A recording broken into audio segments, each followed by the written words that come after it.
Laser আলোয় বিভ্রাট, দিক বিভ্রান্তি আন্তর্জাতিক উড়ানের। গতকাল রাতে ঠিক কি হয়েছিল আমি জানবো আমাদের প্রতিনিধি রঞ্জিতের থেকে। রঞ্জিত, দেখো তনিষ্ঠা, কলকাতা আন্তর্জাতিক বিমানের ককপিটের লেজার লাইটের আলোর কারণে দিক বিভ্রান্তি পাইলটের এবং কলকাতা আন্তর্জাতিক বিমানবন্দর সূত্র মারফত খবর। গতকাল রাত 11:20 নাগাদ কুয়ালালামপুর থেকে কলকাতাগামী মালয়েশিয়া এয়ারলাইন্সের বিমান MH184 কলকাতার আকাশে 159 জন যাত্রী এবং 7 জন কেবিন ক্রিউ নিয়ে যখন অবতরণের কাছাকাছি ঠিক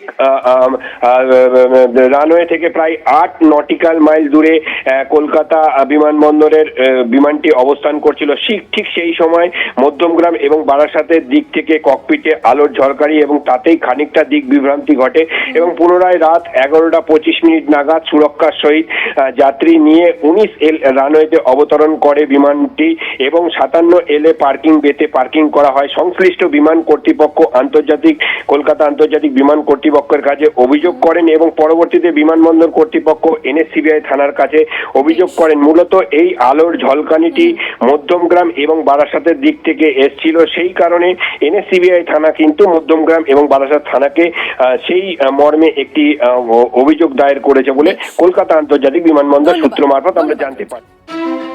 TV9 বাংলা সুস্বাস্থ্য 2026। যাদের হাতে আমাদের প্রাণ, তাদের জানাই সম্মান। যে চিকিৎসকরা আমাদের জীবনটাকে ঘিরে রেখেছেন তাদের সম্মান জানাবো আমরা। TV9 বাংলা হেলথ কনক্লেভ, পুরস্কার যেগুলো দিচ্ছেন তার জন্য চিকিৎসকরা উদ্বুদ্ধ হয়। স্বাস্থ্য পরিষেবায় সেরার সম্মান। দেখুন TV9 বাংলা সুস্বাস্থ্য, শনিবার বিকেল 5:25 TV9 বাংলায়। TV9 বাংলা, না দেখলেই নয়।